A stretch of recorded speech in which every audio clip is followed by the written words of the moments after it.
तो चलिए दोस्तों, आज हम बताएंगे आपको आईडीटी के बारे में, आईडीटी ट्रांसफार्मर के बारे में, इसके पार्ट्स के बारे में, और आपको बताते हैं आईडीटी का फुल फॉर्म। आईडीटी का full form inverter duty transformer होता है।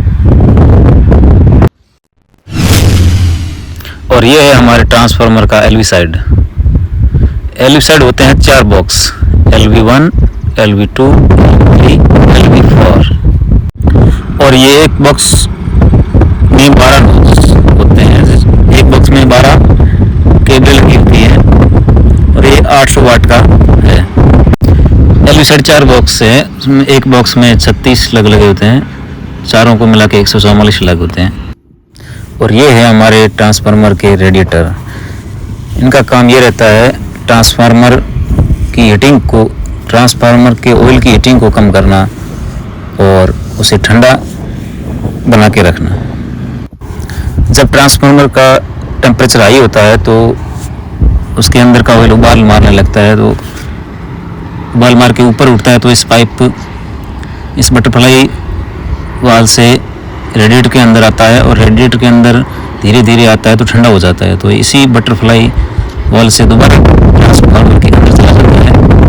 इसी प्रक्रिया से ट्रांसफार्मर के अंदर का ऑयल ठंडा रहता है और टेम्परेचर हाई नहीं रहता है और ठंडा रहता है। यही काम होता है रेडिएटर का। और रेडिएटर को ठंडा करने के लिए पंखे लगे होते हैं, एक साइड में 5 होते हैं, और ये पंखे रेडिएटर को ठंडा रखते हैं और ऑयल को कूल करके रखते हैं, जिसके कारण ट्रांसफार्मर का टेम्परेचर डाउन रहता है और कूल रहता है। और ये है हमारा एचवी साइड का पार्ट।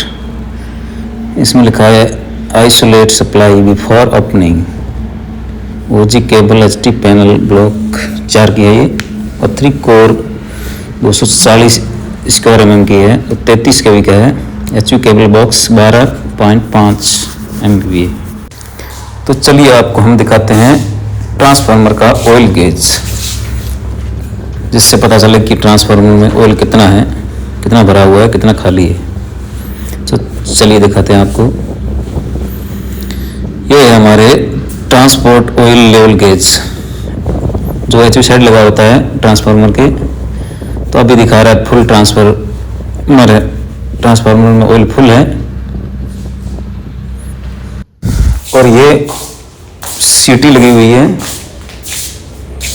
4 LVCT2U, ये लगी होती है कोर के पास, अर्थिंग शेड के पास, कोर के नीचे की साइड में लगी हुई होती है सीटी। 4 इस साइड लगी है और 4 LV3 और 4 की साइड लगी है। ये LV1 और 2 की तरफ लगी हुई है। और ये LV साइड LT केबल लगी हुई है, 3 कोर 300 स्क्वायर mm की केबल है। और हमें आपको दिखाएंगे अभी ट्रांसफार्मर का मेन पार्ट, ब्रीदर, जिसको बोलते हैं ब्रीदर। ये क्या काम आता है ट्रांसफार्मर में।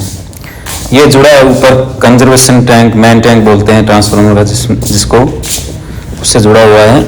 और ये काम आता है हवा की बार, जो ट्रांसफार्मर बार की हवा लेता है उसकी नमी को रोकता है। इसमें जो सिलिका जेल डाला हुआ है ये हवा की नमी को रोकता है, और ये सिलिका जेल है। और इसके नीचे की साइड ऑयल लेवल लिखा होता है, इसमें ऑयल रहता है। तो ये ऑयल डस्ट को रोकता है, रेत के कणों को रोकता है और ताज़ी हवा जान देता है अंदर। ट्रांसफार्मर ताज़ी हवा इसी की वजह से लेता है। और ये मॉइस्चर और उमस नमी को रोकता है सिलिका जेल, और ट्रांसफार्मर के अंदर ताज़ी हवा भेजता है। और ये है और नेट का ट्रांसफार्मर, और इसके ऊपर लगा हुआ है मेन टैंक, कंजर्वेशन टैंक बोलते हैं इसको। तो ये ऑयल से आधा भरा रहता है। आधा क्यों भरा रहता है ये भी आपको हम आगे बताएंगे। और इसी टैंक से जुड़ा होता है ब्रीदर।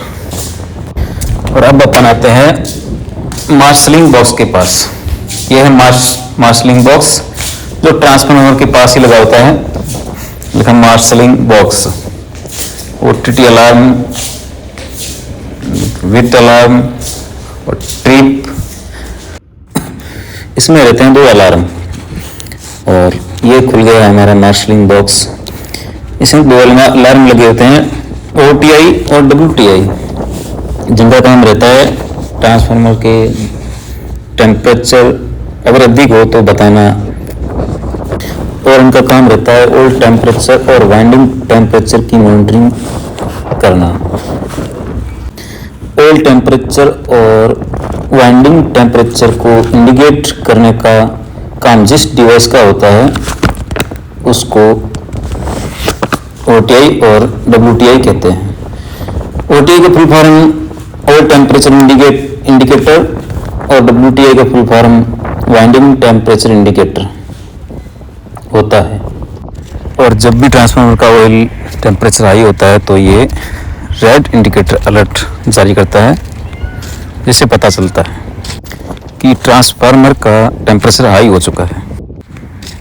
और ये ट्रांसफार्मर का दूसरी साइड का भाग है जिसमें रेडिएटर के ऊपर पंखे लगे होते हैं, और इनका काम यही है बस रेडिएटर को ठंडा रखना, और रेडिएटर का काम रहता है ऑयल को ठंडा रखना और ऑयल को ठंडा करके वापस फिर से ट्रांसफार्मर के अंदर भेजना, जिससे ट्रांसफार्मर का टेम्परेचर लो और कूल रहता है। और अब चलो आपको दिखाते हैं नाइट्रोजन वाल्व, जो ट्रांसफार्मर के किन किन भागों में लगे होते हैं और कितने वाल्व होते हैं नाइट्रोजन गैस के ट्रांसफार्मर के अंदर जो जाते हैं। ये तो पहला हो गया, ये HV साइड का वाल्व है, और ये हो गया अपना nitrogen valve second HV side का, निप्स नाइट्रोजन इंजेक्शन वाल्व। और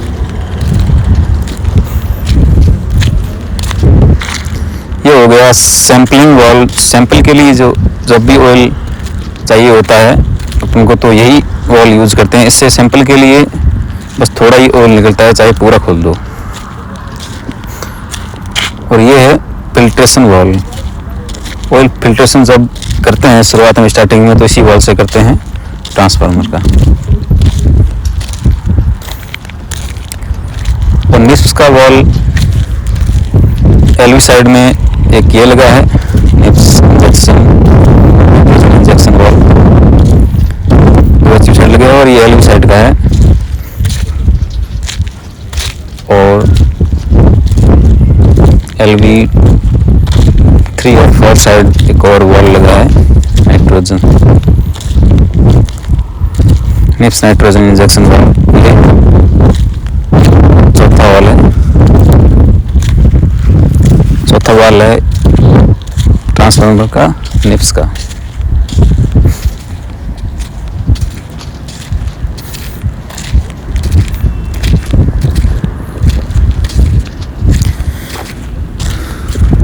तो ये है LV साइड अर्थिंग शील्ड, पहला अर्थिंग शील्ड, 4 अर्थिंग शील्ड लगी हुई होती है, ये पहला है।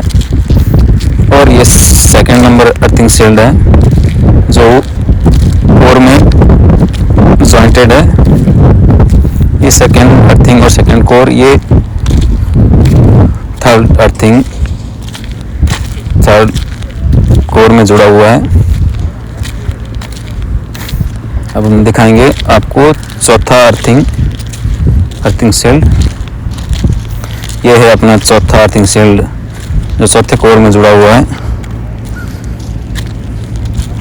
LV साइड 4 अर्थिंग कोर होती है, अर्थिंग शील्ड 4 लगी हुई होती है। और ये है हमारा LV साइड का अर्थिंग राइजर, अर्थिंग पत्ती, जो ग्राउंड से अर्थ किया होता है वो अर्थिंग पत्ती यहाँ पे 3 लगी हुई होती है। और LV बॉक्स, ये 1 का LV बॉक्स अर्थिंग पत्ती जुड़ा हुआ है। और ये LV 3 और 4 साइड का है, और इन दोनों के बीच में 2 और अर्थिंग पत्ती लगी हुई है। अर्थिंग शील्ड दोनों अर्थिंग शील्ड के साथ कनेक्टेड है। ये LV 2 का अर्थिंग जो ग्राउंड से हो रखा है। ये अर्थिंग LV4 साइड का अर्थिंग है। ये 25 6x50 का अर्थिंग रोड होता है। और अब ये चौथे अर्थिंग शील्ड में लगा हुआ है अर्थिंग ग्राउंड अर्थिंग रोड। और अब आते हैं मार्शलिंग बॉक्स। मार्शलिंग बॉक्स के दोनों साइड 6x25 का अर्थिंग रोड लगा हुआ था, दोनों साइड में होता है, एक राइट में और एक लेफ्ट में। और फिर आते हैं अपन HV side. HV side 2 earthing road लगा है ग्राउंड से, और उससे आगे जाएंगे तो HV साइड जहाँ HT केबल लगी हुई है उसके दोनों ओर अर्थिंग रोड लगी हुई है। तो ये ग्राउंड से अर्थिंग किया हुआ इसका। और ये है कंजर्वेशन टैंक का मीटर। इसमें पता चलता है कंजर्वेशन टैंक में ट्रांसफार्मर में कितना ऑयल भरा हुआ है।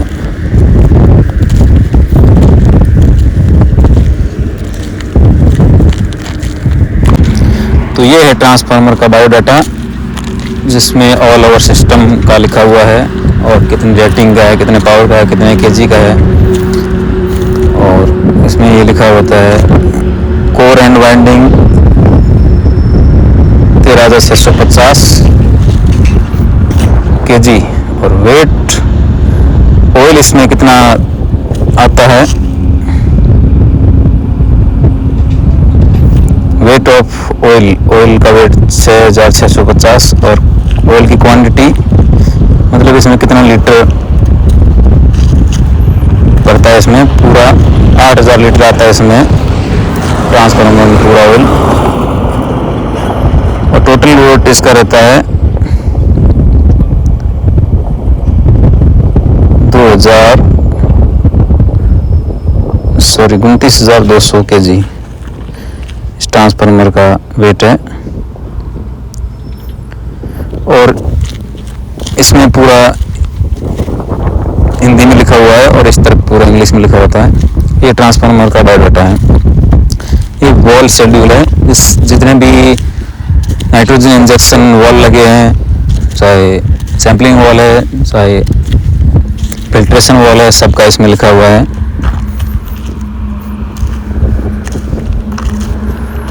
सबका ऑल ओवर सिस्टम जितना भी लगा है इस लिस्ट में लिखा हुआ है। ट्रांसफार्मर चालू रहने पर वाल्व बंद रहता है, ट्रांसफार्मर चालू रहने पर वाल्व खुला रहता है। ऐसे करके इस सिस्टम का पूरा बायोडाटा इस पे लिखा होता है। और इसमें लिखा हुआ है, नीचे से स्टार्ट करते हैं अपन। ड्रेन वाल्व साइज होता है 80 NB, top filter valve 50 NB, bottom filter valve 50 NB। तो इस तरह इस ट्रांसफार्मर का बायोडाटा इसमें दिया हुआ है। और oil filling instructions for transformer heavy as cell type conservator. ये सब वॉल का ड्राइंग बना हुआ है ट्रांसफार्मर का। ब्रीदर पाइपलाइन बना हुआ है ऊपर सेल। और ये prismatic oil level gauge, set off valve, air release valve, ये Buchholz relay, tank upper flag transformer, bottom filter valve. और ये conservator filling cum drain valve. और इस तरफ ब्रीदर पाइपलाइन और नीचे ब्रीदर है।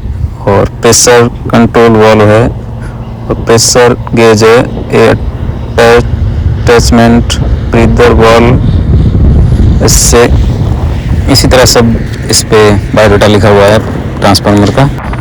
और इस बोर्ड पे लिखा हुआ है कि ट्रांसफार्मर के साथ क्या करें और क्या न करें, ट्रांसफार्मर से संबंधित क्या करें। इसे स्थापित करने से पहले सुनिश्चित कर लें कि ट्रांसफार्मर में कोई उपयुक्त या टूटा हुआ बिजली तार या केबल जलने की गंध और अतिरिक्त या ढीला हिस्सा नहीं है। ट्रांसफार्मर के ढीले हिस्से जैसे नट बोल्ट उपकरण तार को गिरने से बचाने के लिए इसमें कुछ अतिरिक्त देखभाल करना जरूरी है। यही सुनिश्चित करने के लिए ट्रांसफार्मर सही तरीके से काम कर रहा है, इसकी लगातार जांच करना महत्वपूर्ण है। आपको सिस्टम ओवरलोडिंग के बारे में पता होना चाहिए। रोकने के लिए इसे रोकने के सिस्टम ओवरलोडिंग की स्थिति से बचने के लिए आपके लिए एक के बजाय कई ट्रांसफार्मर का उपयोग करना महत्वपूर्ण है। सुनिश्चित करें कि ब्रीदर वॉल्व और वेंट खुली स्थिति में होना चाहिए।